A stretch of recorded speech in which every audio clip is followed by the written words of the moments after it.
വിശേഷണ ഗ്രഹിക്കാൻ വേണ്ടിയിട്ടാണ്. നമ്മൾ ഒരു ക്ഷേത്രത്തിൽ പോയാൽ ആ ക്ഷേത്രത്തിലെ വിഗ്രഹം പ്രതിഷ്ഠിക്കുമ്പോൾ എന്താണോ ഉദ്ദേശിച്ച് ആ അർത്ഥത്തെ നിങ്ങൾ ഗ്രഹിക്കൂ, അതിനെ മനസ്സിലാക്കൂ, അതിലിരിക്കൂ. അതുകൊണ്ടാണ് ക്ഷേത്രങ്ങൾ. നമ്മളെപ്പോഴും പോയിട്ട് ഇന്ന് പല ക്വസ്റ്റ്യൻസാണ്. അതുകൊണ്ടാണ് ഈ സത്സംഗം വരാൻ പറഞ്ഞത്. ഈ സത്സംഗം ചെയ്യുന്നതാണ്.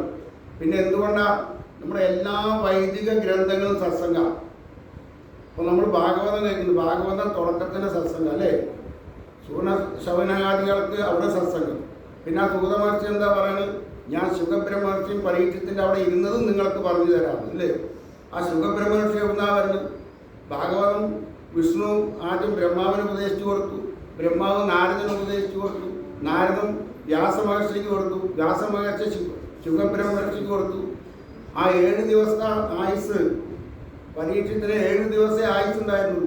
ആ 7 ദിവസം കൊണ്ട് ബ്രഹ്മജ്ഞാനം കിട്ടാൻ വേണ്ടിയിട്ടാണ് ശുഖബ്രഹ്മർഷി ആ 7 ദിവസത്തേക്ക് ആക്കിയത്. ഭാഗവതം 7 ദിവസം കൊണ്ട് തീരുന്നതല്ല. ഈ 18,000 ശ്ലോകം നമ്മൾ ആ ഒരു ശ്ലോകത്തിനെ എടുത്തു കഴിഞ്ഞാൽ അതിൻ്റെ ആന്തരികമായി ഓരോ വാക്കിനും അർത്ഥം വെച്ച് പോയി കഴിഞ്ഞാൽ അതിനെ ഒരു വർഷം കൊണ്ടൊന്നും തീരില്ല. അതുകൊണ്ടാണ് ശൗനകാദികൾ പറഞ്ഞിട്ടുണ്ടല്ലേ, കലി വന്നിട്ടുണ്ട്, കലികാലം പുറപ്പെട്ടിട്ടുണ്ട്, ദീർഘസത്രേണ, ഞങ്ങളൊരു ദീർഘമായ സത്രം നടന്നതാണ്. കാരണം അതിൻ്റെ അർത്ഥം തന്നെ പറഞ്ഞു, നിങ്ങൾ ഈശ്വര സ്മരണ ഇല്ലെങ്കിൽ നിങ്ങളെ കലി ബാധിക്കുന്നതാണ്. ഈ കലി എന്ന് പറഞ്ഞാൽ ഇന്നത്തെ കാലം തന്നെയാണ്. നമ്മുടെ പ്രകൃതി നമ്മുടെ ഉള്ളിൽ അധികാരപ്പെടുത്തുന്നതാണ്. അവരുടെ ഉള്ളിൽ നമ്മുടെ മാനസികമായ ചിന്തകളെ വ്യതിചലിപ്പിക്കുന്നതാണ് കലികാലം.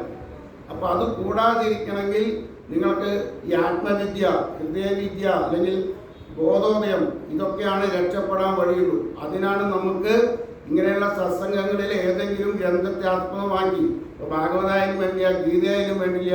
ഇപ്പോൾ ഈ 18,000 ശ്ലോകത്തിനെ 1028 ശ്ലോകങ്ങളാക്കിയതാണ് നാരായണീയം. ഈ ഭാഗവതം അങ്ങനെയാണ്.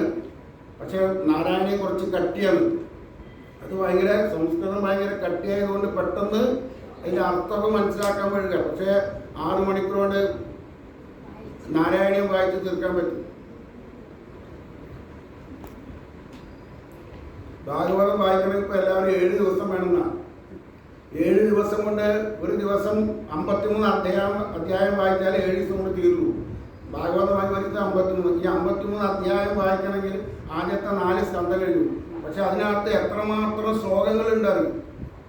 ആ ഓരോ ശ്ലോകത്തിൽ പോയി കഴിഞ്ഞാൽ നമുക്ക് ആത്മീയമായി എന്തൊക്കെ വിശദീകരണമായി പറഞ്ഞിട്ട് പറയുമ്പോഴാണ് നമുക്കറിയും.